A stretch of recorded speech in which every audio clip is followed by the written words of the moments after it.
Over there! There's one of them birds! Dear God! We have to stop it!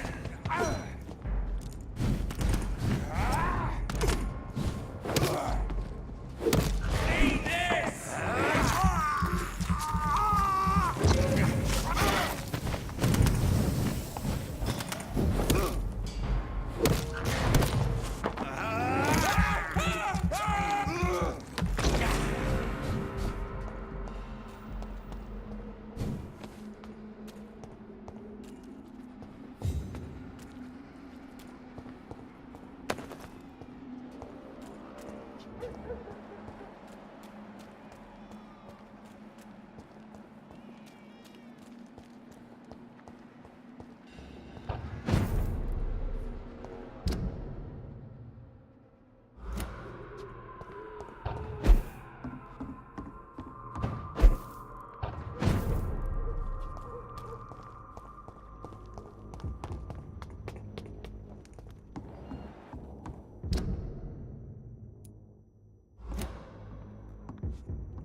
Good evening, sir.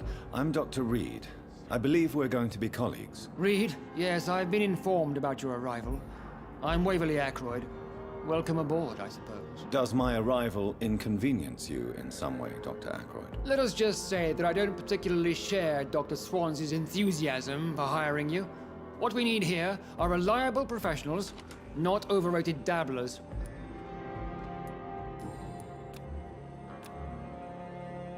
If you have a problem with me, Dr. Ackroyd, please feel free to tell me. Dr. Swansea has imposed your presence on this hospital without asking anyone's advice. The benefit of his position. But I don't agree with it. I know we've never met before, but I believe this hospital could use all the help it can get. You will agree with that, I'm sure. Oh, but I have heard about you, Dr. Reed. Of course, you can't say the same about me, since I have not wasted my time courting the press.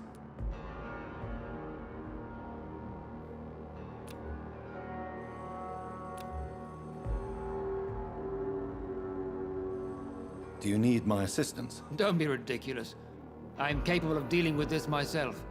I've just not taken the time to do so. Then you are lucky that I have taken the time to do so. Consider it a gesture of solidarity between professionals. I wish this hospital could have received as much attention from you, Dr. Reed. We do not see you in surgery very often.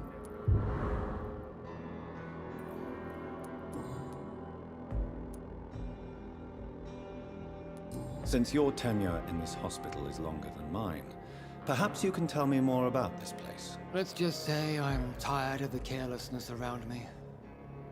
I have always respected the skills of Dr. Swansea, but over time his enthusiasm has become displaced. Carelessness? Exactly what are you talking about? We're here to save lives. The people who trust us are not volunteering for experimentation. They're here to be healed. I don't intend to run any radical experiments, Doctor. Even if I, as any good practitioner should, express an interest in pushing the boundaries of medical research. Modern medical methods were created through audacity and ego. But there are rules in our line of work, and they're here to protect our patients.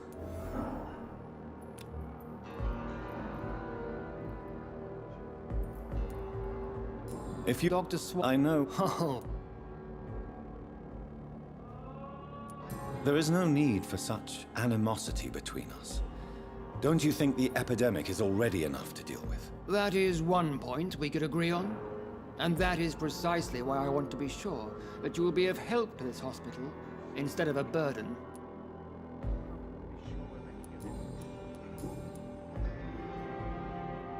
It seems you have bad memories of your military service. I refuse to see this industrial slaughter as scientific progress.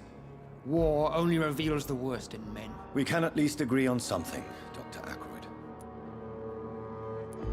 I don't know what you've heard about me, but I have already proved my value as a practitioner. I don't question your skills, Dr. Reed, but your motive. Is it money, fame, or are you truly dedicated? And what exactly is that supposed to mean? I served in the war just like you. But unlike you, I did not use the wounded to play the modern sorcerer. Be careful what you insinuate, Dr. Ackroyd. I only want you to admit you used those men to improve your theories. This is ridiculous. My blood transfusion technique saved many lives, and you know it. You see? That is exactly what I hate about people like you. You avoid this kind of accusation instead of facing reality.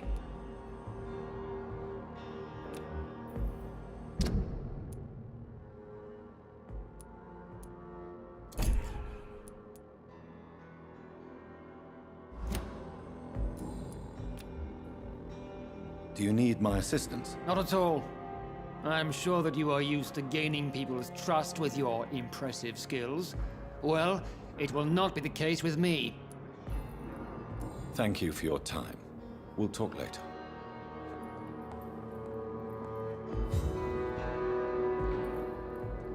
Good evening, Doctor. I believe we're going to be working together. Dr. Reed. Dr. Swansea informed us of your arrival, but I could not dare to believe we'd have such good fortune. Such an honor, sir. Thank you. And you are? I am Thoreau Strickland, Dr. Thoreau Strickland. I'm a great admirer of your work, Dr. Reed.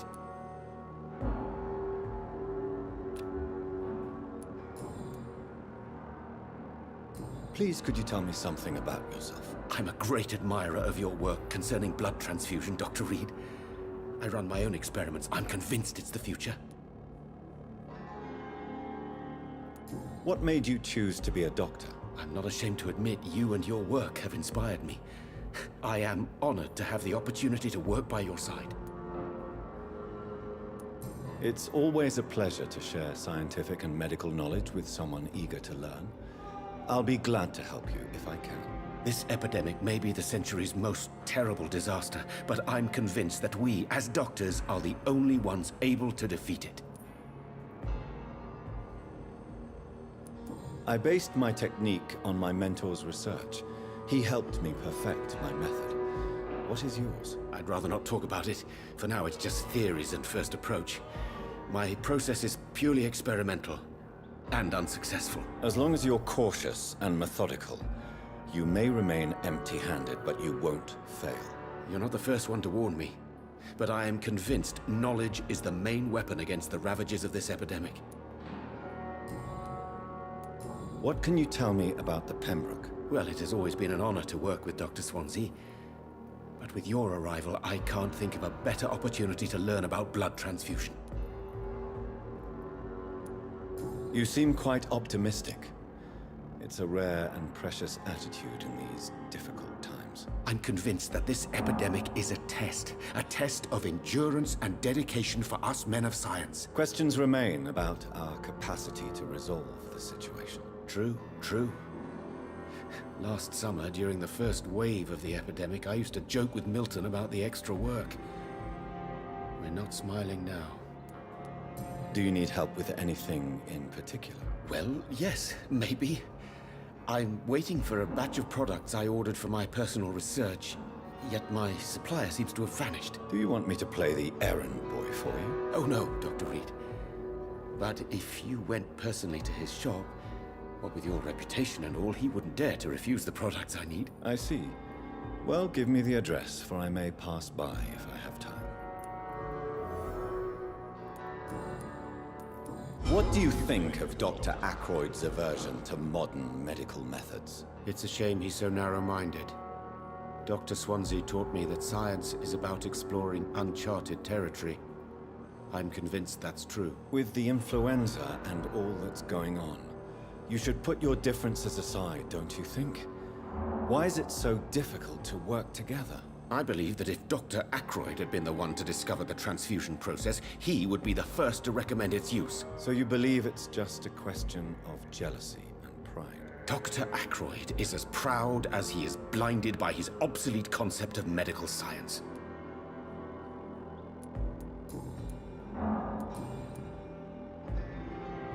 Tell me more about your willingness to experiment with new medical techniques. Harvey Fiddick is a patient suffering from a severe injury that could cripple him if not treated correctly. I'm convinced your blood transfusion technique could help him. What is it you really want? To save him, or to prove your point? Fair question. I want nothing but to save my patient, Dr. Reed. Especially since I know Mr. Fiddick's story. Tell me Mr. Fiddick's story. Our first diagnosis was compromised because Mr. Fiddick lied to us about the real origin of his injury. He first claimed it was an accident. But why would he hide such crucial information from us? Because he is a proud father, ashamed of putting his children at risk because of his own negligence. This personal involvement could also appear to be a lack of impartiality. You must know that a good surgeon must remain neutral. I agree. But that does not excuse Dr. Ackroyd's behavior, a man who did not even take time to converse with his patient. Do you think keeping his distance was a mistake? All I know is that I'm taking care of human beings with desires, hopes, and fears. Not some biological machine comprised of blood, bones, and flesh. Goodbye, Dr. Strickland. Circumstances, I'm willing to give him the benefit of the doubt.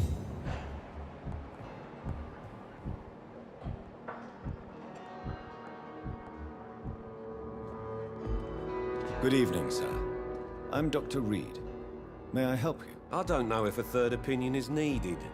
Your colleagues are already arguing about my condition. I see. Would you mind telling me more about your situation? I'm Harvey Fiddick. All I want is to get me bloody arm fixed properly. Tell me about your injury, Harvey. Why do you feel so guilty about it? My wife died because of me. And now I may lose everything because I've been careless enough to hurt myself. What an arsehole. How could your job be responsible for your wife's death? I was working a double. She went out to bring me a hot meal and got caught in a German bomb raid. You can't hold yourself responsible for your injury, Mr. Fiddick, unless you tried to hurt yourself. Of course I didn't hurt myself. But I can't work until my arm is fixed. My children need to eat, Doctor. Tell me more about the death of your wife, Harvey. 1915. I was in the army, building workshops for the Royal Flying Corps. Helen was happy I wasn't sent to the front. What happened? The Germans sent Zeppelins to bomb the construction site, but they missed their target. My wife was bringing my dinner when the bombs fell.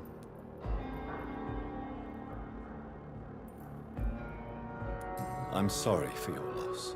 So many died during the bombings. I served in France and witnessed the carnage there. I would like to say that she didn't suffer. Truth is, I have no idea.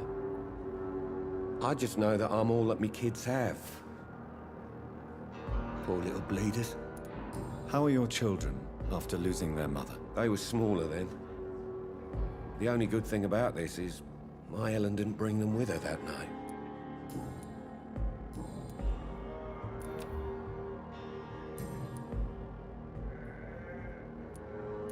Tell me about yourself, Mr. Fiddick. I'm just a regular guy waiting to get his arm fixed, so I can return to work and to my family. I was more curious about what you were doing before being hospitalized. I'm a carpenter, and a good one too. But that means I need both arms to feed my family, Dr. Reed. Are you satisfied with your treatment here? Well, it's clear that I've chosen a bad time to be injured. Forgive my bluntness, but you seem overwhelmed by cases of the flu. I won't lie to you about it. I'm afraid we are. Are you sure you don't want to operate yourself, Dr. Reed? I have the feeling you're very capable. And your colleagues seem to think so too. In other circumstances, you would be right. But for now, I don't think I can take on the responsibility. My apologies. Tell me about the doctors who are arguing about your case. Strickland and Aykroyd. They both want the best for me, but there's a lot of pride there. Doctors are no different from carpenters, it seems. What do you mean? I often had professional arguments with rivals on a building site. Difference is, I disagreed about wooden nails, not flesh and bones.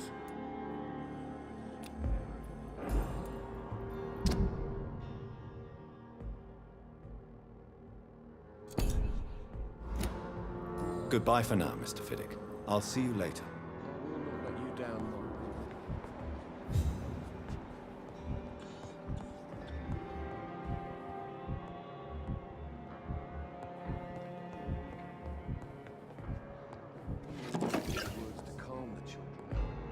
This hospital seems Good to be evening. falling apart. I'm Dr. Reed. Can I help at all? No, Really?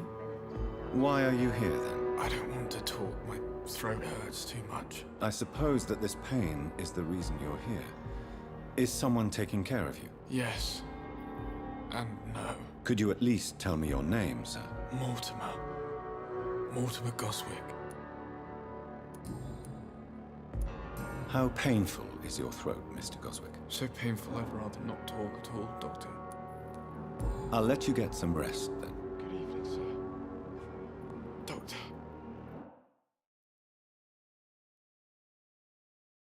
I will not let you down, my boy. So many deaths. And still more coming. How can we be sure we're making a difference? Good evening, madam. Can I help you? It's my son who needs you, sir. I'm Dr. Jonathan Reed. How can I help your son? I'm Beatrice Goswick, mother of Mortimer Goswick. Could you check on him, please, Dr. Reed? I've heard much of your talents as a physician. What can you tell me about yourself, Mrs. Goswick? Not much to say. Just take care of my Mortimer and I'll cover all the expenses. That's all that matters. May I ask if you have an occupation, Mrs. Goswick? I'm a teacher by profession. I teach young women who are more ambitious about their futures than their families. What do you think of your reception here? Any complaints? I have had the uttermost reservations about this hospital since we arrived. But we had no other choice, considering the state of emergency. Is there something in particular that's bothering you? Some of the staff were not especially welcoming. I suspect they're not accustomed to dealing with patients of such social standing. Tell me more about your arrival at the Pembroke Hospital. What gave you such a bad first impression? The ambulance driver was quite rude, for a start. And that nurse, Miss Hawkins, seems to have quite a dubious attitude. What do you mean? She managed to secure a bed for my son despite the epidemic. It was a relief, but it wasn't cheap. She charged you for a bed? Yes, and I paid without question, considering the urgency of the situation.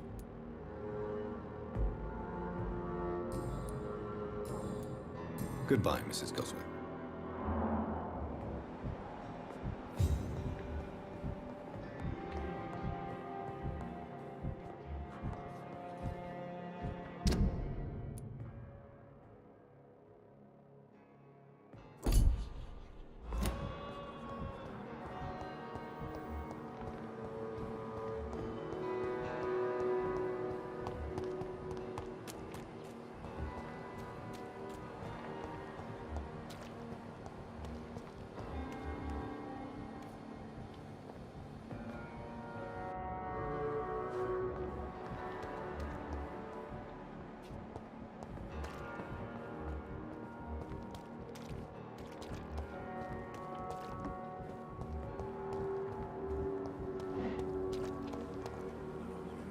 Good evening, Dr. Tibbets. Dr. Reed, any good news to share?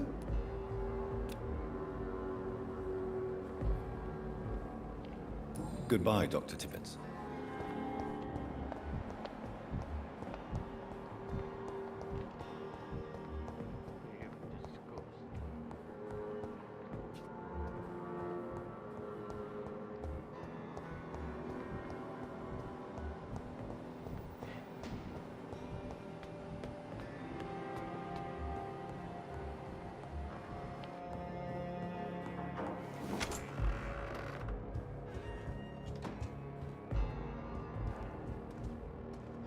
Jonathan, at last.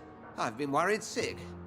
Have you solved the case of our poor Sean Hampton? Don't worry, Edgar. The reputation of Pembroke Hospital is secure.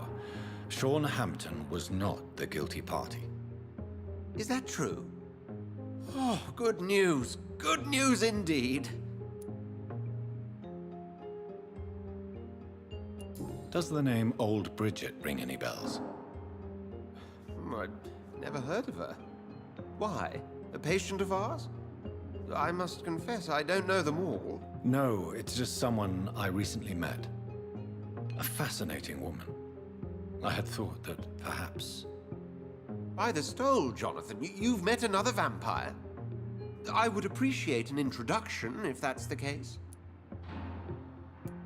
I found Harriet Jones. She's much the same old, embittered woman she was, only she's been made a skull. Her transformation did not go well. Incredible. Well, why not bring her here? We could learn so much by studying her condition. It would be fascinating. I doubt that. She can barely move. Perhaps we could learn more about the degeneration of skulls. Perhaps. But she could also belong to a new species. We know so little of the laws that dictate vampire reproduction. Were there any studies made by your order on the subject? Not that I'm aware of. I will transmit your discovery to the Brotherhood's primate. He will be delighted. What do you know of the Ascalon Club? Not as much as I would like. There have always been rumors about a secret society of vampires operating in the interests of the British Empire, though I've never met a member. I crossed paths with one. A terrifying creature going by the name of Fergal. He was sent by the Ascalon Club to exterminate the skulls of the East End. By the stole, Jonathan. If vampires are eliminating their own progeny, then dark times are upon us. Darker than I've ever witnessed. A pleasure as always, Edgar.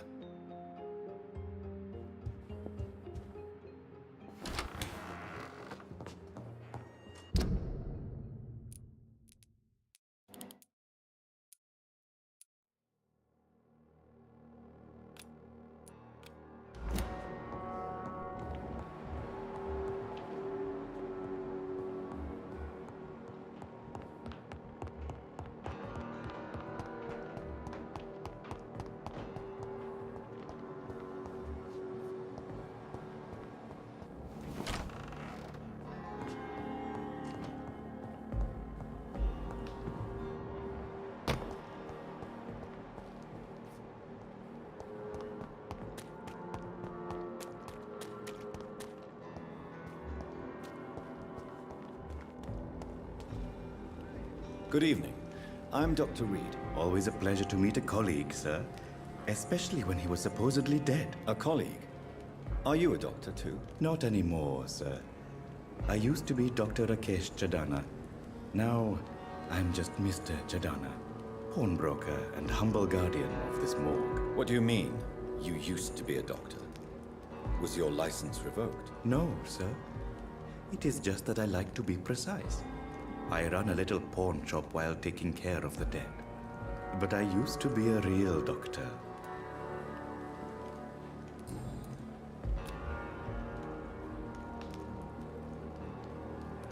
Do you work here alone? Yes, very easy work, sir. All I have to do is watch a few bodies.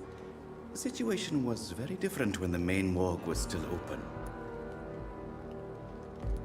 Why close the hospital's main morgue? It was for sanitary reasons after the beginning of the epidemic. Cadavers had to be moved to the nearest mass grave. Why do you have to watch these bodies? Because these poor fellows have no names. We keep them in case someone comes looking for the missing.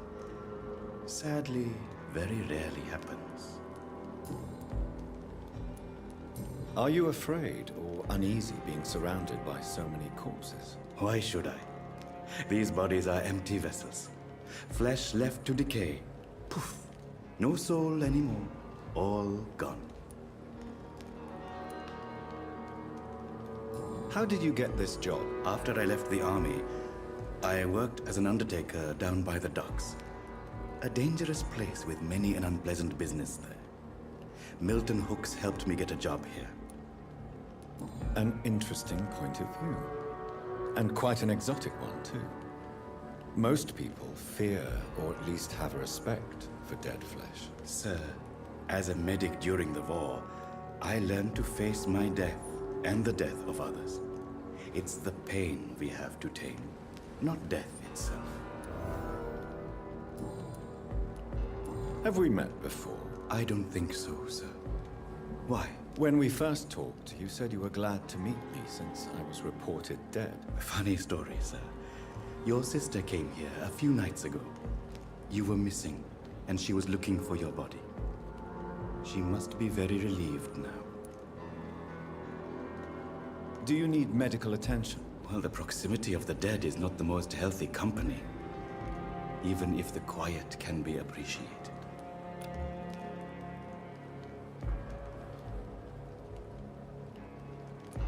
I will see you later.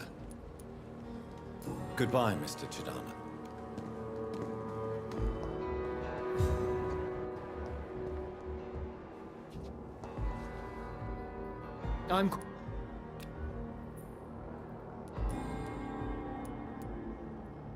Tell me, Waverly, what do you think of Dr. Strickland's enthusiasm for his experimental research? Strickland is playing with his patients' lives for pride and glory.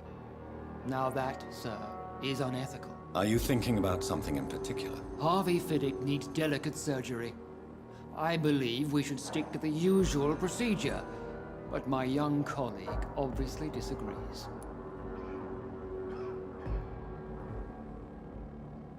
And are you not afraid that your rivalry with Strickland may be blinding you? Rivalry? I guess you could call it that. But I will never be childish enough to let my personal feelings affect my judgment. Why do you wish to lead this surgery? I strongly believe that Mr. Fiddick should not be butchered to test an unproven procedure. If you are going to lead this surgery, I'm trusting you to assume the consequences of your actions, whatever the result. I'm not the kind of man who runs away from his responsibilities, Dr. Reed. There is no need for you to be looking over my shoulder.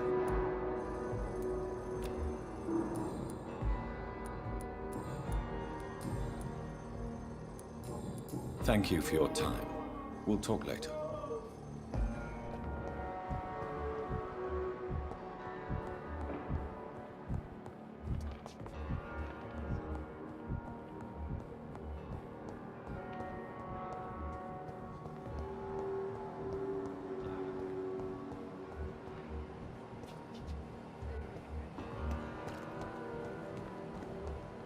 If only there were more of us. Good evening, sir. Less resignation. I'm Dr. Jonathan Reed. I'm new here. I've already heard about you, Dr. Reed. I'm Milton Hooks, the ambulance driver for this shithole of a hospital. That's quite a blunt introduction, Mr. Hooks. You can call me Milton. I like to speak my mind, Dr. Reed. Perk of the job. Don't judge me, and I won't judge you. I'm not sure I understand what you're talking about. Well, I'm no doctor, but I'm pretty sure a gun can't be used as a surgical instrument. You have a keen eye. I learned to shoot during the war, and have carried one ever since. Old habits die hard. No need to explain, Dr. Reed. And if you ever need a better gun, remember, I may have something for you.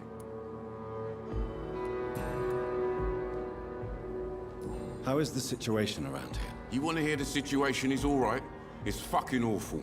We lack everything, and it's getting worse every day. So what do you do exactly in this hospital? Apart from smuggling guns, I mean. I've been an ambulance driver since... too long, I guess. I'll bring sick people here night and day. It's a dirty job, but I get it done. Most of the time. It sounds like things have been a bit rough recently. What's happened? Yesterday I got attacked by the patient I was bringing here. I escaped from the hospital's garden, but I lost my wallet when I was running. You left an infected patient outside the hospital? That's incredibly dangerous. Go there yourself if you want, but be careful, Doctor. I'd rather not bring your dead body back. Since you're on the front line, how is the sanitary situation in this vicinity? It's a complete disaster. It's even getting dangerous to enter some streets or buildings. Even the locals attack you. Are you really smuggling weapons through the hospital? And why not? I've already been attacked by patients, you know. And by gang members willing to steal my money. But you're not defending yourself. You're selling guns to civilians. You keep people alive your own way, Doctor. I offer them another way to protect their health. Why do you have such a mediocre reputation among your colleagues, Milton? Fuck them. Nobody knows the horrors I've seen since working here.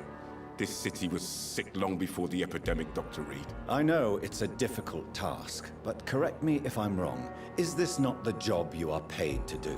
I've seen babies left to die while their brothers were properly fed. Underage girls and boys sold to all manner of perverts. I'm sorry, I don't know what to say. Yeah, exactly. We lack words. So excuse me if I don't look on the bright side of life.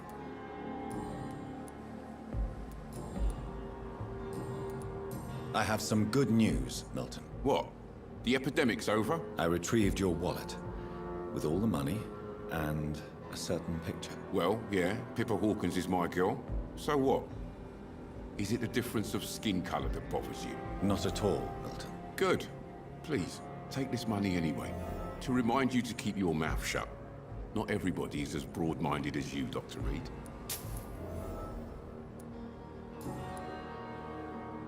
What's going on between you and Nurse Hawkins? Pippa's tired.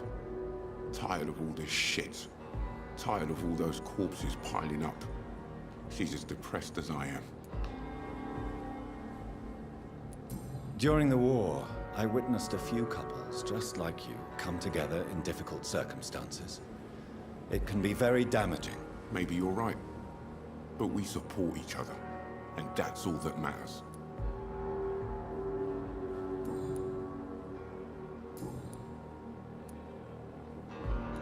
I'd like to see your goods. Wise choice, Dr. Reed. A reliable gun is what everybody needs these days.